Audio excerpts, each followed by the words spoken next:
हाँ जी, good evening.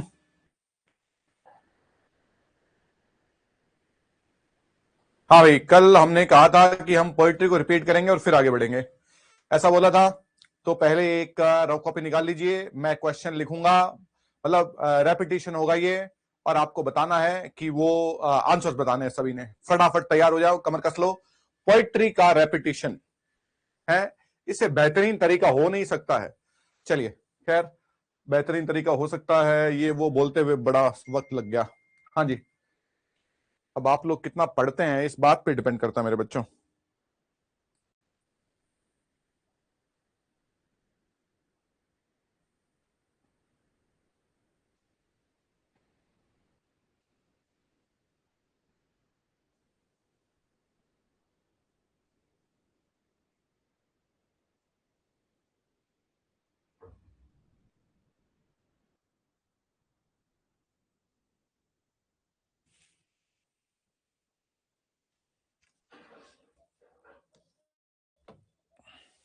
हाँ भाई, ये रेपिटेशन हम लोग आगे लेंगे। सबसे पहले मैं क्वेश्चन जो है वो पढ़ लेता हूं। हाँ जी, तो पहला क्वेश्चन बताएंगे। हाँ जी, मैं मतलब शॉर्ट में लिखूंगा, आपको समझना है, सुनना है ध्यान से, है ना। तो पहला मेरा क्वेश्चन ये है कि फेरी क्वीन को, हाँ जी, कब पब्लिश हुई है, उसका पब्लिशिंग ईयर कौन सा है। फेरी क्वीन कब पब्लिश हुई। हाँ जी, फेरी क्वीन कब पब्लिश हुई, फटाफट। फेरी क्वीन कब पब्लिश हुई। इतना टाइम है नहीं अपने पास में। पोइट्री का रेपिटेशन बोला था आपको, और पोइट्री का रेपिटेशन कर रहे हैं। क्लियर। तो फेरी क्वीन पब्लिश हुई थी 1590 में। इतना समय होगा नहीं अपने पास में कि आप लोग पहले देखो गूगल से और फिर मेरे को बताओ, है ना। चलिए, दूसरा क्वेश्चन ये है, how many books, how many books Faerie Queene में कंप्लीट हुई। हाँ जी, फेरी क्वीन में कितनी, यामिनी बहुत अच्छे, यामिनी बहुत बढ़िया, शाबाश। कितनी बुक्स फेरी क्वीन में कंप्लीट हुई। हाँ जी, 12 किताबें होनी थी और 6 किताबें जो पूरी हुई और 6 रह गई। तो पूछे कितनी रिमेनिंग है, मतलब कितनी रह गई, अनफिनिश्ड कितनी है, 6 अनफिनिश्ड है। कंप्लीट कितनी हुई, 6 कंप्लीट हो गई, सिंपल है। चलिए, हाँ जी, what is the theme of Faerie Queene, what is the theme of Faerie Queene, ये है क्वेश्चन। तो फेरी क्वीन का थीम क्या है, what is the theme of Faerie Queene. Faerie Queene का थीम क्या है।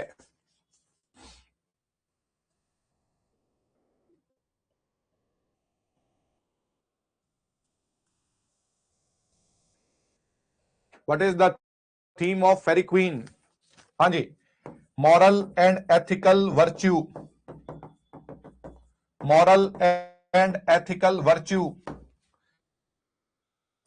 हाँ जी, वर्च्यू होलीनेस क्या होता है, मॉरल एंड एथिकल, नीतिगत, वो जो नीति है और आदर्शवादी चीजें कैसे होनी चाहिए। हाँ जी, मॉरल वैल्यू, ठीक है। हाँ जी, मॉरल एंड एथिकल वर्च्यू, जो गुण है वो नैतिक गुण, और जो एथिकल है नीतिगत हैं, उन पर चर्चा हुई है, वो फेरी क्वीन की थीम्स हैं। चलिए, फिर बताइए फेरी क्वीन का, फेरी क्वीन का मीटर क्या है।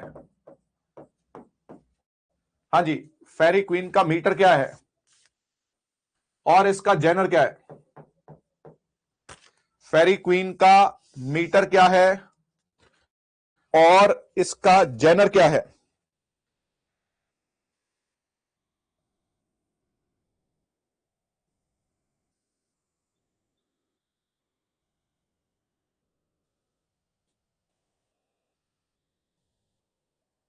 हाँ जी, ये स्पेंसरियन स्टेंजा में लिखी गई है और आयम्बिक पेंटामीटर इसका मीटर है।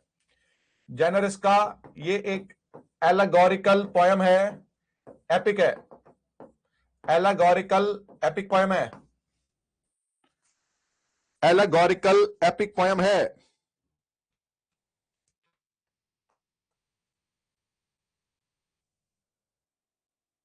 हाँ जी, फेरी क्वीन में अब देखो क्वेश्चन देखना भैया, फेरी क्वीन में कौन एलिजाबेथ को रिप्रेजेंट करता है?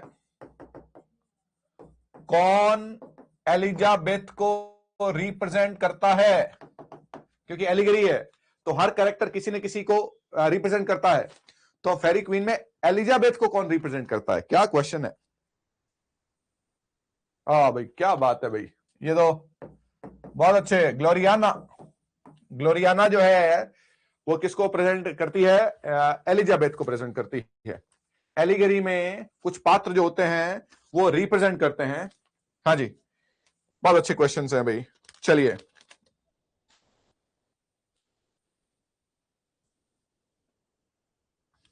हाँ जी, जो रेड क्रॉस नाइट है, जो रेड क्रॉस नाइट है वो किस गुण को रिप्रेजेंट करता है? रेड क्रॉस नाइट किस गुण को, रेड क्रॉस नाइट किस गुण को रिप्रेजेंट करता है? वेरी गुड, हॉलीनेस को। रेड क्रॉस नाइट हॉलीनेस को, मैंने कहा था ना, वो जो कितने गुण हैं वो जो है वो, हाँ जी, वो 12 गुण होने थे, 6 गुण, एक हर व्यक्ति जो है वो एक गुण को रिप्रेजेंट करता है। हाँ जी, अब ये क्वेश्चन अगर बताएंगे कि इसको लिखने के लिए which classical poet, which classical poet influenced Edmund Spenser most? कौन से क्लासिकल पोएट ने एडमंड स्पेंसर को सबसे ज्यादा इंफ्लुएंस किया फेरी क्वीन को लिखने के लिए?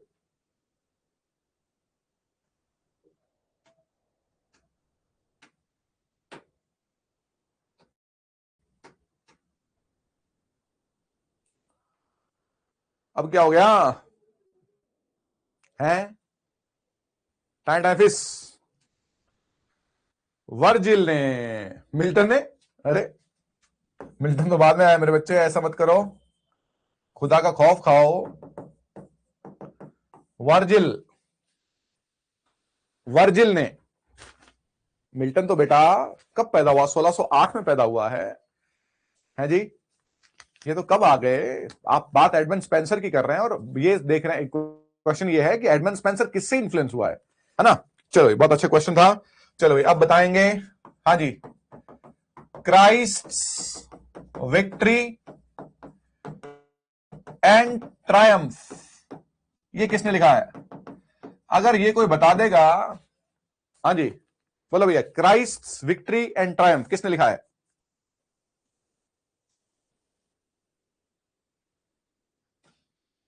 फटाफट बोलो भाई। रेपिटेशन था पोइट्री का। मुझे उम्मीद है कुछ स्टूडेंट पढ़ के आए हैं और ये भी उम्मीद है कि कुछ बिल्कुल नहीं पढ़ के आए हैं, इसमें कोई दौरा नहीं है।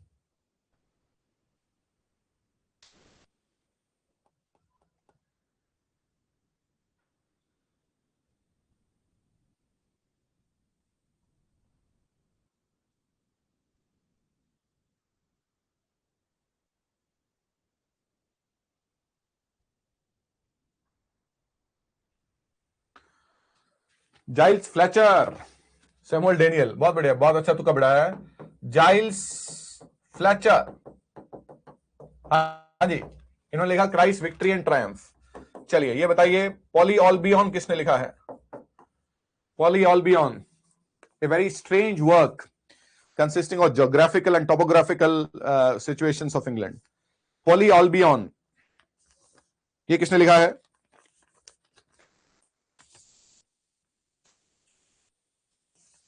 पॉली ऑल्बियन लिखा है, इतना टाइम नहीं है हमारे पास में, माइकल ड्रेटन, माइकल ड्रेटन।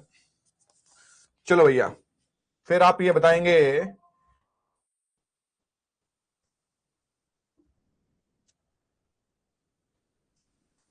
आइडिया किसके द्वारा सोनेट सीक्वेंस है?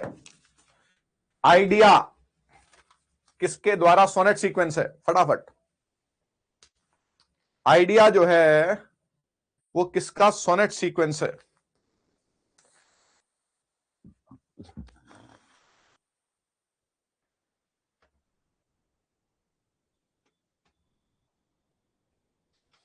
है माइकल ड्रेटन के द्वारा। यस, माइकल ड्रेटन का है। चलिए, हाँ जी, ये बताइए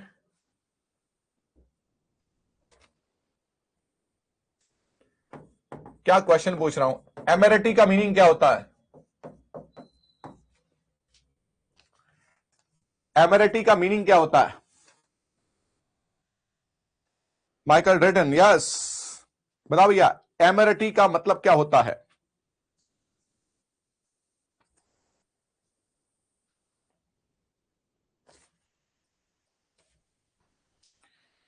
पता होता तो इतनी देर में लिख लेते।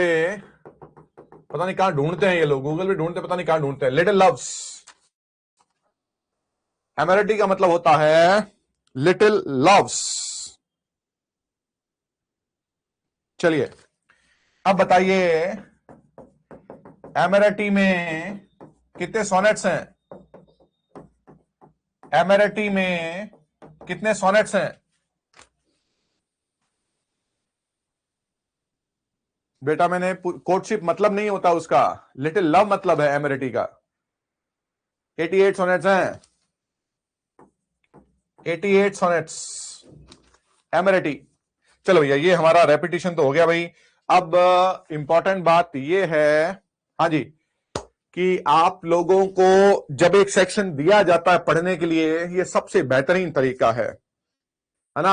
हालांकि हम बहुत अनयूजुअल हैं, ऐसा होता नहीं है जनरली, लेकिन मेरा ये बीमारी है कि जब तक पहले पढ़ा हुआ जो है उसका क्या हुआ ये जानना बड़ा जरूरी है। चलिए खैर, हाँ जी, क्वेश्चन करेंगे। क्वेश्चन हम लोगों ने कर लिए थे, कहां तक?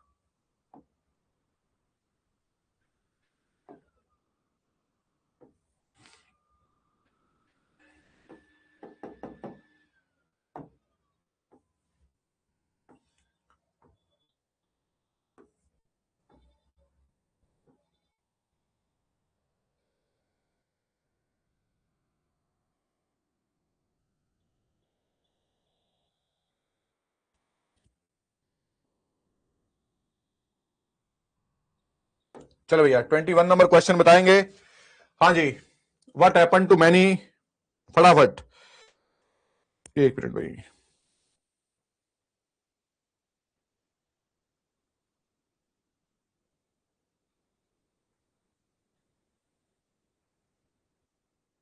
हाँ जी, what happen to many cavalier poets after parliamentarian victory in the civil war? जब सिविल वॉर में पार्लियामेंटेरियन मतलब जो राउंड हेड्स थे, ओलिवर क्रोमवेल की सरकार आ गई तो उनके साथ में क्या हुआ?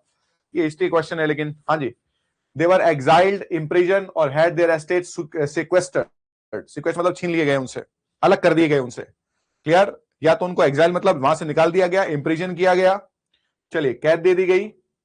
Sir John Suckling's ballad upon a wedding, क्या बात है, सर जॉन सकलिंग्स, हाँ जी, ballad upon a wedding is known for its, किसके लिए जाना जाता है? अब ये क्वेश्चन तो बहुत लायबल क्वेश्चन है, मतलब पूछे जा सकते हैं। Realistic depiction of rustic life and humour.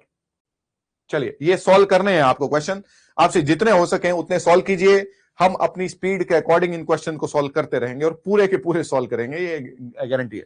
Which of these is a common subject in cavalier poetry? Cavalier poetry में कॉमन सब्जेक्ट क्या है?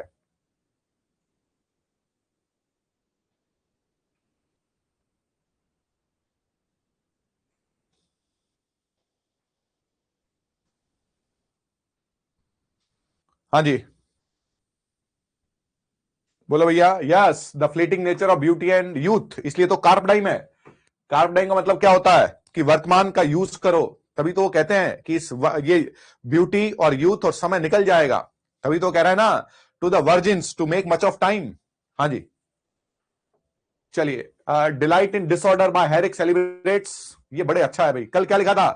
Korean is going a-maying, Corinna's going a-maying, poem था ना रॉबर्ट हैरिक का। हाँ जी, कोरियाना उनकी जो है, वो कोरिना जो है उनकी प्रेमिका है, बिलवेड है। Delight in disorder by Herrick celebrates, हाँ जी, charming imperfections in a woman's dress, the charming imperfections, महिला की ड्रेस में कौन सी छोटी छोटी गलतियां हैं जो नोट करने लायक हैं? हाँ जी, चलिए, which poet while sometimes associated with the cavaliers is more centrally metaphysical poet? क्या बात है, देखो बहुत बहुत शानदार क्वेश्चन था ये। लिखो भैया, ये लिखोगे, क्या कह रहा है? Which poet while sometimes associated with the cavaliers is more centrally a metaphysical poet. ऐसा क्यों कहा गया, पहले तो ये बताओ मेरे को। चलो आंसर एबीसीडी तो आपके पास में पता नहीं कहां से ये गुण कहां से लाते हो कि एबीसीडी आपके सही हो जाते हैं बिना इस बात के पता हुए कि वो क्वेश्चन क्या है। बड़ा ये तो कला मेरे पास नहीं है। चलो आपने कह दिया एंटीमार, ऐसा क्यों भाई? Which poet while sometimes associated with the cavaliers is more central a metaphysical poet, ऐसा क्यों कहा, ये बता दीजिए।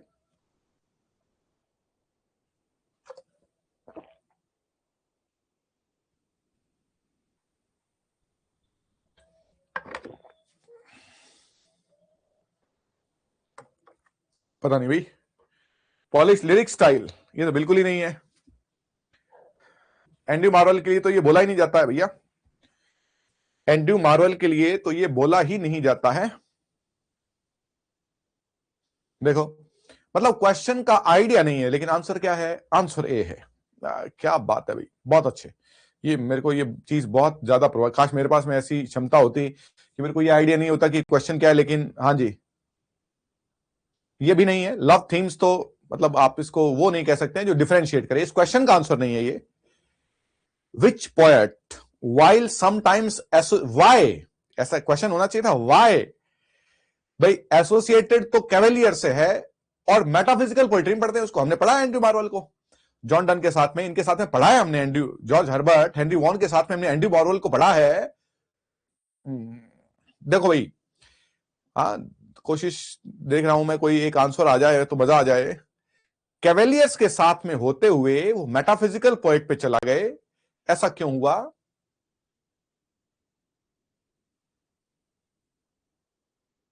हाँ जी, अब देखो भाई ध्यान से, एंड्रू मार्वेल को हम मेटाफिजिकल पोएट एक बेसिक फर्क के कारण मानते हैं।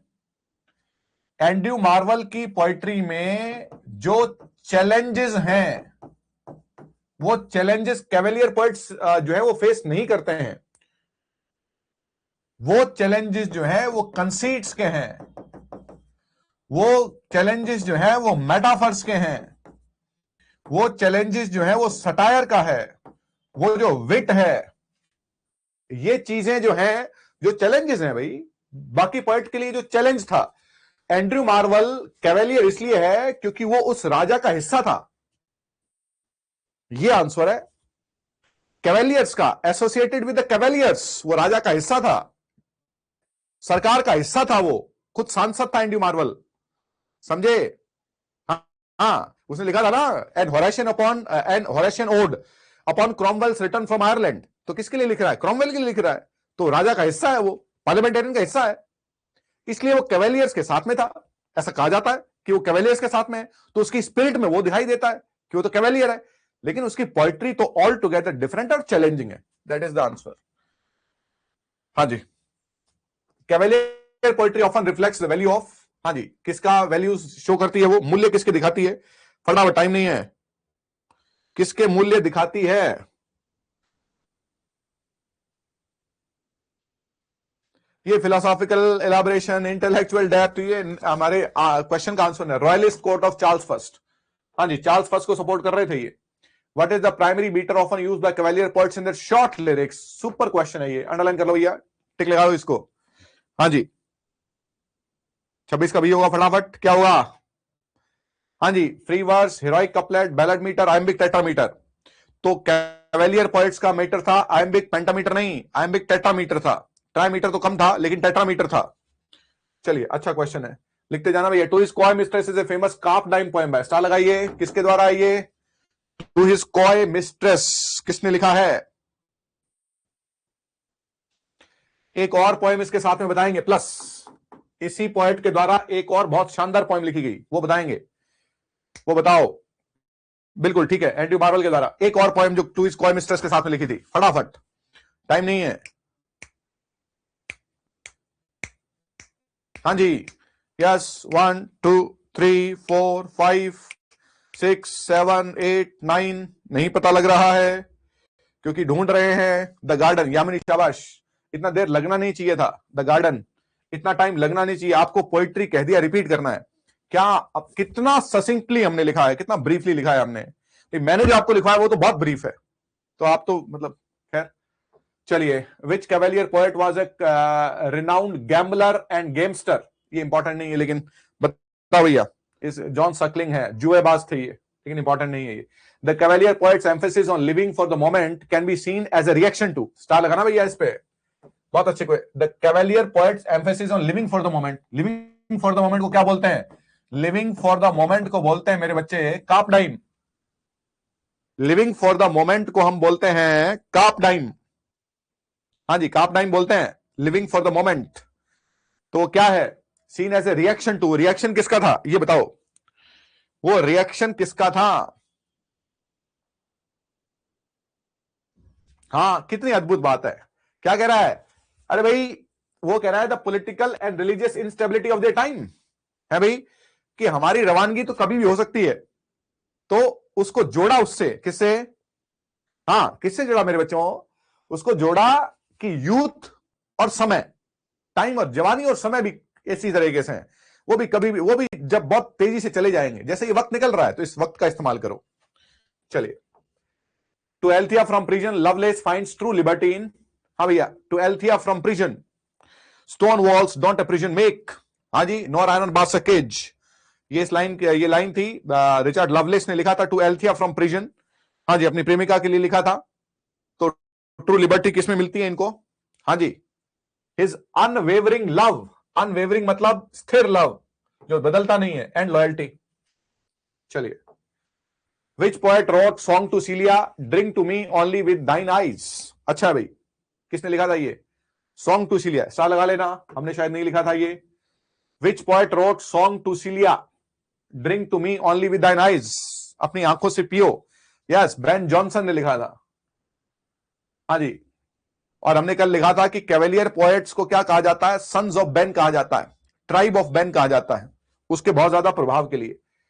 हैरिक्स कोरिना भी लिखा था, कोरिनास गोइंग अमेइंग। कोरिना कौन है? हैरिक की बिलवड है, बिलवड है हैरिक की। Is an invitation to, invitation किसके लिए है? मेइंग का मतलब ये होता है मे डे फेस्टिविटीज, बसंत की। मे डे फेस्टिविटीज का मतलब होता है जो बसंत ऋतु की जो फेस्टिविटीज हैं उनके लिए। हाँ जी, दैट इज सी।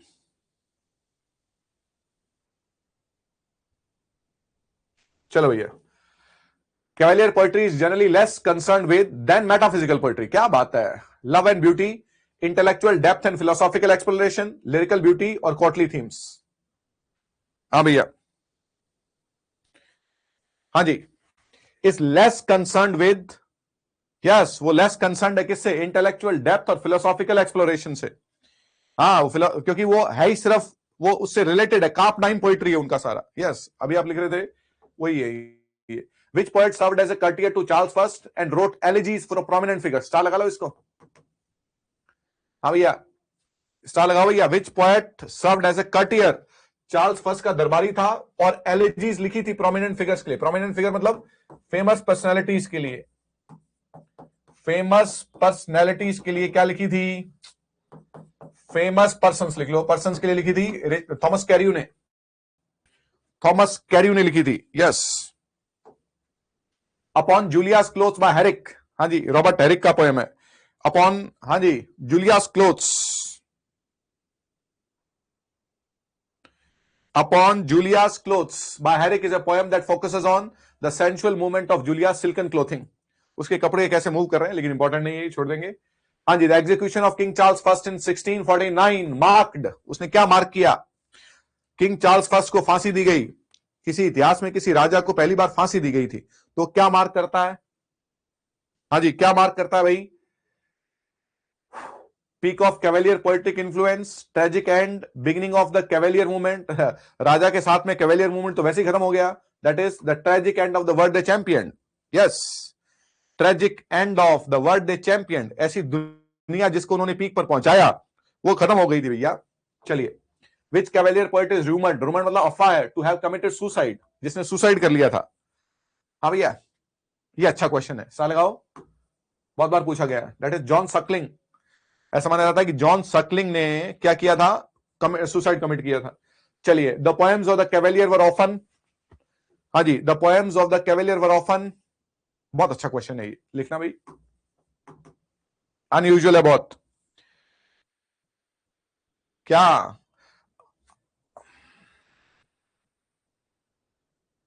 हाँ शाबाश, circulated in manuscript at court. चलिए, the constant lover by Suckling, ये स्टार लगाना भैया। द कॉन्स्टेंट लवर सकलिंग का पोएम है, is known for its tone of, क्या टोन है इसका, हाँ जी, इसका टोन है, अच्छा क्वेश्चन है ये, इज अ नाइस क्वेश्चन है ना। अब थोड़ा सा डेप्थ है ये, यस बिल्कुल। अब एक पोएम हमने मेन याद रख ली, लेकिन अब ये फिर उससे आगे निकल गए, तो आगे निकलना ही तो लिटरेचर है। 40 का बी होगा, बहुत बढ़िया। Witty, self depreciation and mock sincerity. देखो भैया क्या कह रहा है, कह रहा है विटी तो ठीक है, सेल्फ डेप्रिकेशन का मतलब है खुद की मजाक उड़ाना, और मॉक सिंसेरिटी ईमानदारी का मजाक उड़ाना। हाँ जी, the constant lover, which later literary period saw a revival of interest in cavalier poetry and its themes। इससे महत्वपूर्ण क्वेश्चन हो नहीं सकता है कोई। अब मेरे को बताओगे ऐसा क्यों है, ऐसा क्यों है। which literary period saw a revival of interest in cavalier poetry, उन्होंने कैवेलियर पोइट्री में इंटरेस्ट दिखाया और उसकी थीम्स में इंटरेस्ट दिखाया बाद में। हाँ जी, अगर क्यों का आंसर नहीं दे सकते तो आंसर नहीं देना है, क्योंकि फिर तुक्का है। तुक्कों का क्या कोई अंत थोड़ी है, तुक्कों का कोई अंत नहीं है। हाँ जी, डाकुओं में कोई संत नहीं है। हाँ जी, हम सब इंसान हैं, हम मेहनत नहीं है। राइमिंग हो रही है फटाफट। हाँ भाई जल्दी, क्यों का जवाब नहीं, इसलिए आंसर नहीं दे रहे। बहुत चालाक हैं लोग, ये बहुत चालाक हैं, बहुत ज्यादा, कोई सीमा नहीं है इसकी, इतने चालाक लोग हैं। अब रीजन है नहीं भैया, कैवेलियर पोएट्री का पहली बात तो जो लिरिसिज्म है, उनका जो लिरिकल क्वालिटी है, जो कार्प टाइम है, जो उनका जो लव पर उन्होंने लिखा है, जिस तरीके की इमेजिनेशन वो लोग कर रहे हैं, वो रोमांटिक पोएट्री में दिखाई देती है। तो जो रोमांटिक पीरियड में जो थीम्स हैं, उन्होंने बाकायदा कैवेलियर पोएट्स को, कितना अद्भुत क्वेश्चन है आप ये देखिए, that is the romantic period. चलिए, Herrick's poetry often shows a deep attachment to, क्या बात है, deep attachment to ancient English rural customs and festivals, अभी था ना, कोरिनास गोइंग ऑन मेइंग। हाँ जी, Lovelace to Lucasta going to the wars ends with the argument that he could not love her so much, loved he not dash more. हाँ जी बोलिए, ही not, क्या कह रहा है, गोइंग टू द वॉर, उसमें कह रहा है ends with the argument that he could not love her so much, loved he not, क्या मतलब है, अगर वो सम्मान से उतना प्यार नहीं करता तो उससे ज्यादा प्यार करता, दैट इज ऑनर। कंपेयर किया है, कंपेयर किया मेरे बच्चों लव को ऑनर से। क्या क्वेश्चन था भाई, बहुत अच्छा क्वेश्चन था। हाँ जी, मैं स्टार लगा रहा हूं, अब आप लोग इस स्टार को कहां फेंकते हो ये आप पे डिपेंड करता है भाई, है ना, आप क्या करते हो इन स्टारों का, ये it depends on you. Which characteristic is least associated with the cavalier poetry, पूरे कैवेलियर पोएट्री पे 50 क्वेश्चंस हैं। चलो भैया, विच कैरेक्टरिस्टिक लीस्ट एसोसिएटेड मतलब इससे एसोसिएटेड नहीं है, पॉलिटिकल एंगेजमेंट, हाँ जी, इमोशनल रिस्ट्रेंट, स्पिरिचुअल एंगस्ट, और सेलिब्रेशन ऑफ सेंसुअल प्लेजर। वो जो फिजिकल सेक्स पर लिखा है बिल्कुल लिखा है, इमोशनल रिस्ट्रेंट है बिल्कुल है, पॉलिटिकल एंगेजमेंट तो है ही, चार्ल्स फर्स्ट के हैं तो क्या नहीं है, स्पिरिचुअल एंगस्ट नहीं है, एंगस्ट मतलब पेन, वो एनर्जी वो नहीं है। यस, बड़ा अच्छा क्वेश्चन था। चलिए साल लगाइए इस पे भैया। हाँ जी, Edmund Waller another figure associated with this group, इस ग्रुप से एसोसिएटेड है Edmund Waller, is known for pioneering the use of, मतलब बोलो भैया क्या पायनियर किया था उन्होंने, ये तो बता दो। 45th, एडमंड वॉलर ने क्या पायनियर किया था, एडमंड वॉलर ने क्या पायनियर किया था, हीरोइक कपलेट को पायनियर किया था, इतना टाइम लग रहा है इसमें भी। The cavalier ethos is closely linked to the classical idea of the, classical idea किसका था ये रॉन्ग है क्वेश्चन, नहीं ऐसा नहीं है, ये रॉन्ग है। हाँ जी, after the restoration of Charles second, restoration of Charles second का मतलब चार्ल्स फर्स्ट के बाद में ओलिवर क्रॉमवेल आए और उसके बाद में चार्ल्स सेकंड दोबारा आ गए थे, उसका बेटा चार्ल्स फर्स्ट का बेटा जो चार्ल्स सेकंड वो आ गया था। The cavalier sensibility evolve into the more liberation tone of, क्या बात है, स्टार लगाओ इसको, किसका हो गया था? हाँ जी, ये आगे पढ़ेंगे हम लोग, रेस्टोरेशन कॉमेडी है। हाँ जी, to the virgins to make much of time, Herrick compares youth to, क्या बात है, यूथ को किससे कंपेयर करता है? सेटिंग सन से, जो जाने वाला है। Which event effectively ended the active period of the Cavalier poets as a courtly group? हाँ बोलो भैया, सिंपल सी बात है, क्वीन एलिजाबेथ की डेथ, हाँ जी, fire of London, glorious revolution, that is victory of parliament in the civil war. हाँ, वो जीत गए थे Oliver Cromwell. The legacy of the cavalier poets is best summarised as, ये देखते हैं कौन आंसर देता है। आंसर दो ही दे दोगे, आंसर की तो कला है आपके पास में। हाँ जी, legacy of the cavalier poet is best summarise, आप समराइज कैसे करेंगे? Creating a body of witty, graceful, memorable lyrical poetry that captured as a specific aristocratic ideal. ये एरिस्टोक्रेटिक आइडियल होते हुए भी एक ऐसा क्रिएटिव बॉडी था जिसमें ग्रेस थी, विट था, लव था, सेंटिमेंट थे, इमोशन थे। चलिए भाई, अब सुनिए ध्यान से, अभी हमारा अगला क्लास है, आज हम स्टार्ट करेंगे नियो क्लासिकल पोएट्री, अभी 1 मिनट के बाद में, क्योंकि हमें वो जो टाइटल्स हैं उसमें कोई कंफ्यूज ना हो जाए कि रिनेसा का नाम देख के उसमें न्यू क्लासिकल पढ़ा दिया, टाइटल अलग अलग करेंगे। अभी 1 मिनट के, जस्ट 1 मिनट के बाद में क्लास है।